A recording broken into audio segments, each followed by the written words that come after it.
Physics doesn't explain it at all. Yeah, because that's not what physics is trying to do.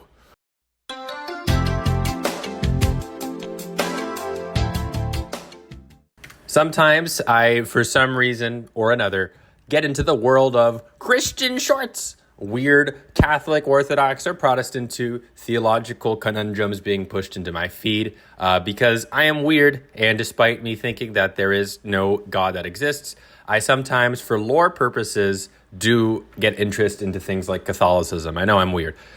So let me look into one interesting video that popped up, though, in my feed, which is talking about God existing. It's an argument against atheism. And so let me just respond to this because I think there's a lot of issues with it.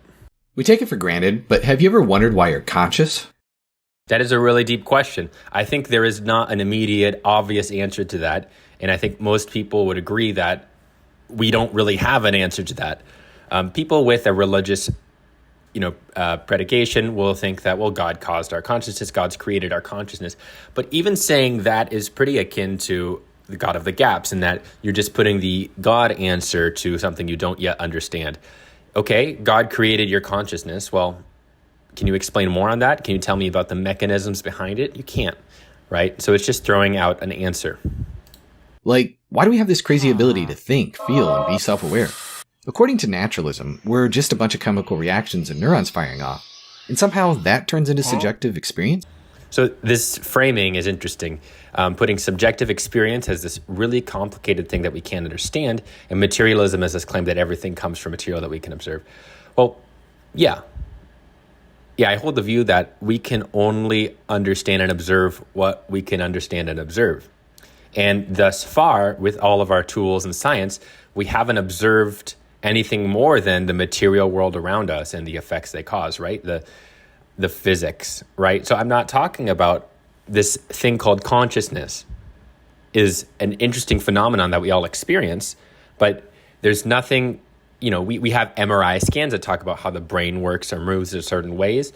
We have all of the chemical makeup of our brain, and we understand it there. Now, going from what's happening in our brain chemically and physically and psychologically to our conscious experience is a question I think that researchers are asking and trying to answer every day. So it's not that naturalism just looks and says, oh, here's all these chemicals. How does that explain consciousness? Well, it just makes it happen. That's actually the question that researchers are actively asking every day. That's pretty unlikely. So again, it's not a matter of likeliness. It's a matter of we observe the phenomenon and we try and describe it. There's nothing outside of the physical things that we can observe and describe that will cause consciousness, right? Because we can't observe or describe them. Even atheist philosopher Colin McGinn says it best. How did evolution convert the water of biological tissue into the wine of consciousness?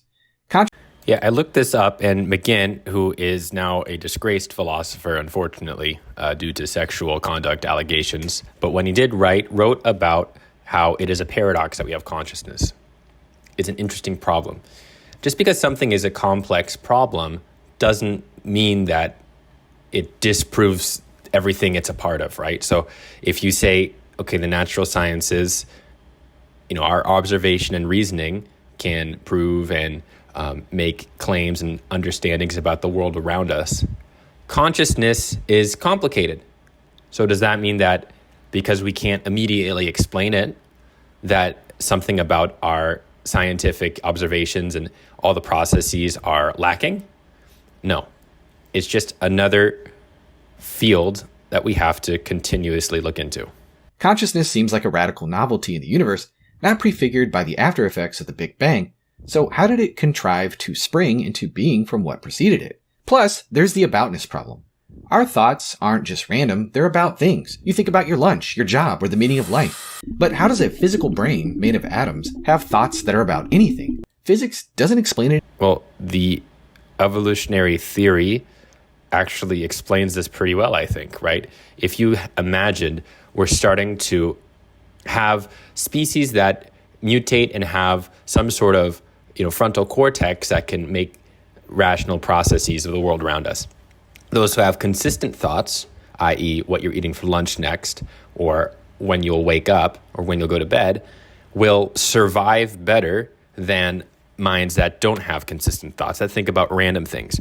Obviously, when you'll have your next shift at work is a more modern conceived notion. Maybe you'll think of the early Homo sapiens, Homo erectus, Neanderthals, whatever, who thought, I have a consistent thought here.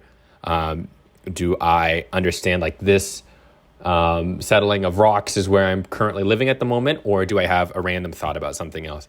And you'd imagine that the creatures having random thoughts about other things would not survive, whereas the creatures who are able to have consistent thoughts are able to survive.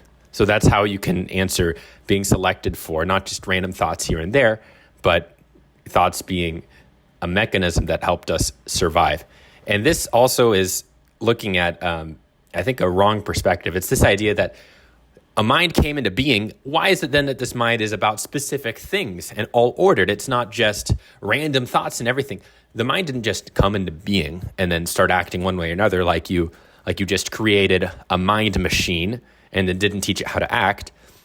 The mind evolved over generations.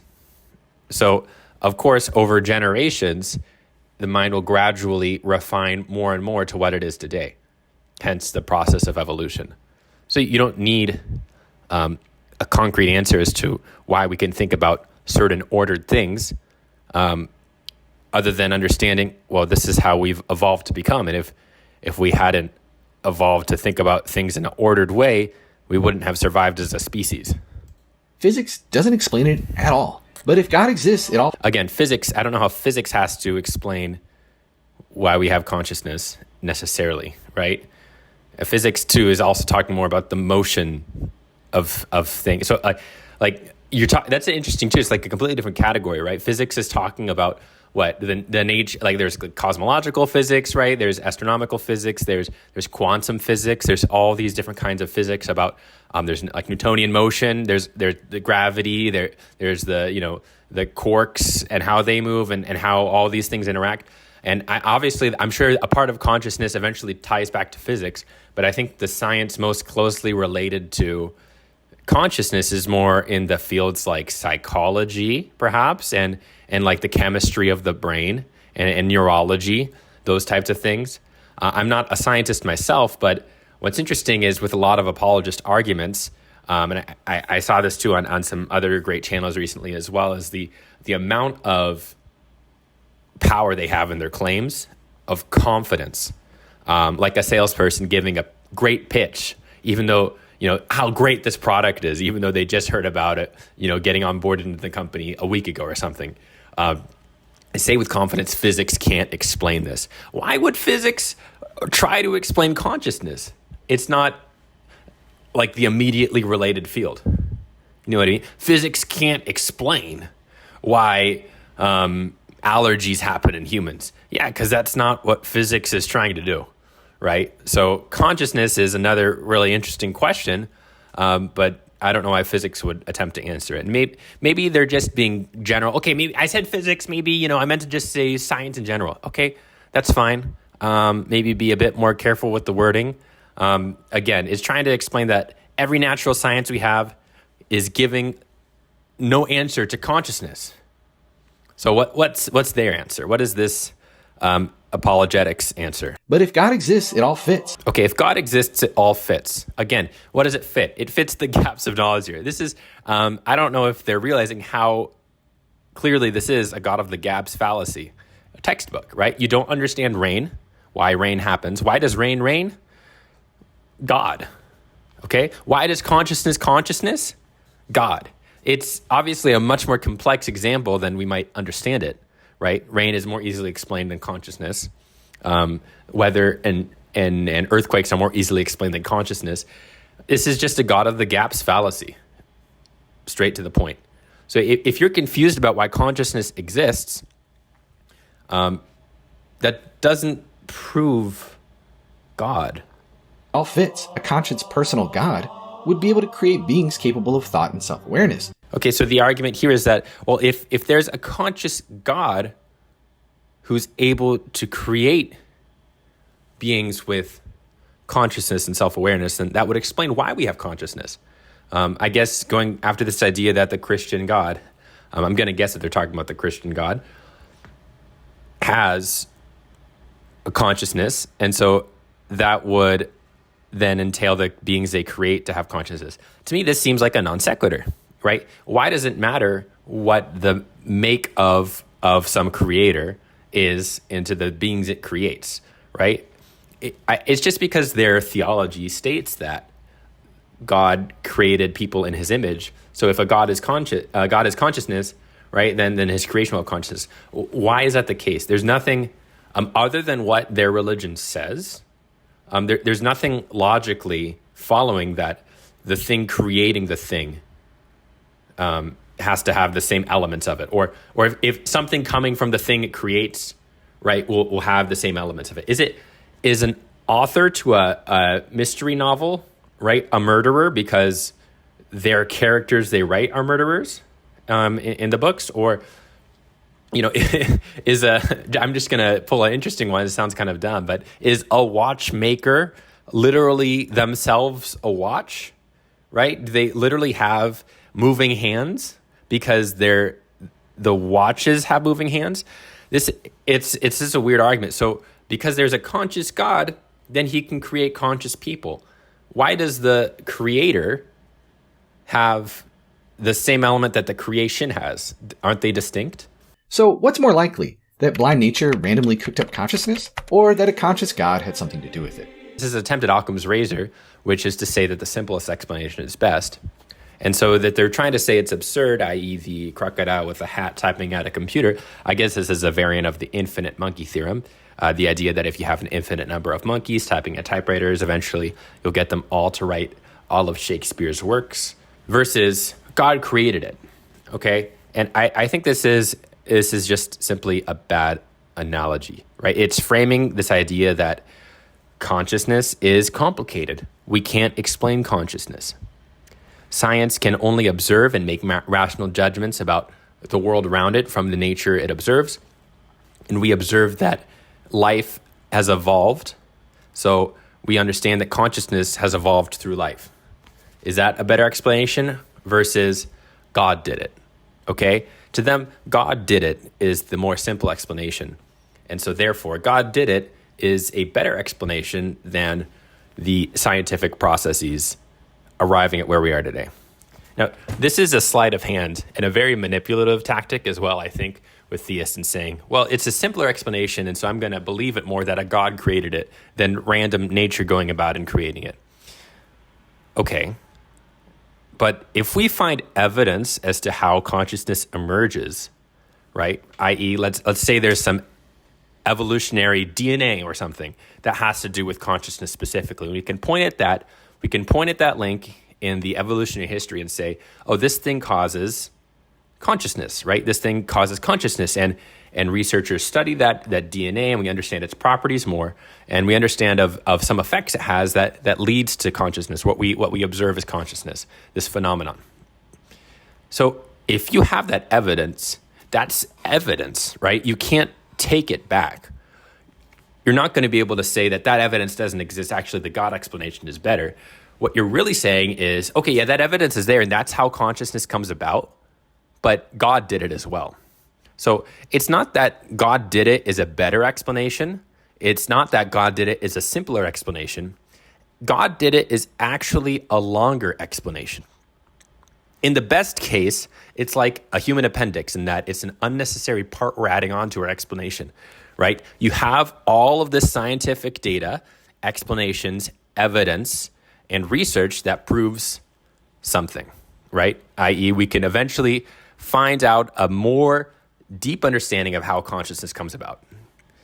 And then if you have this idea of God, then you have to say, at the very best circumstance, well, then God did it, okay? So let's just say we have this mass that I'm referring to now is this is the explanation of how we have a scientific thing, okay?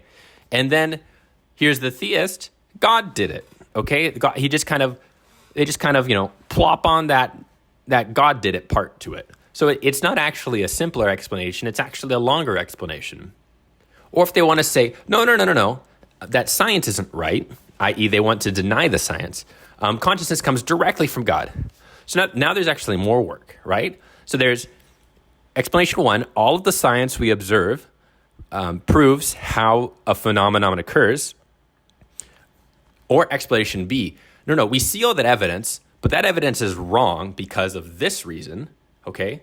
So all of these peer-reviewed articles, all of this peer-reviewed research, all of this evidence that you can see, all of this evidence that you could test is wrong for this, and this reason, right? You have to add a layer of reasoning and arguments as to why that evidence is wrong, and then supplant the God idea, right? So it's not only a longer explanation, it also has to actively reject parts of the other explanation. So that's how the God explanation here is at best arbitrary and additional information, like an appendix. At worst is actively denying science and literal research. If that is a bit abstract for you, let me give you a more concrete example you can understand, okay? Rain occurs. It occurs because of water vapor in the air at lower atmospheric pressures. Or you can have an explanation. Rain occurs. It occurs at lower atmospheric pressures with water vapor. God did it, right? So it's a longer explanation. Or the alternative is, no. I know we have this evidence that water vapor occurs at lower atmospheric pressures, but that's wrong because of whatever, and God did it, okay? So it's a longer explanation at the very minimum, or it actively denies our observations and reasoning in the worst case scenario. In summary, this video is simply saying that God exists because we don't understand a thing. Thank you for watching. If you'd like some more of this content, please subscribe and share this video with someone who might also be interested in exploring more about truth, religion, God, or lack thereof. If you have questions, if you're asking about the world around you and have these deep, burning desires to understand about truth, then please stick around for more content. Thank you.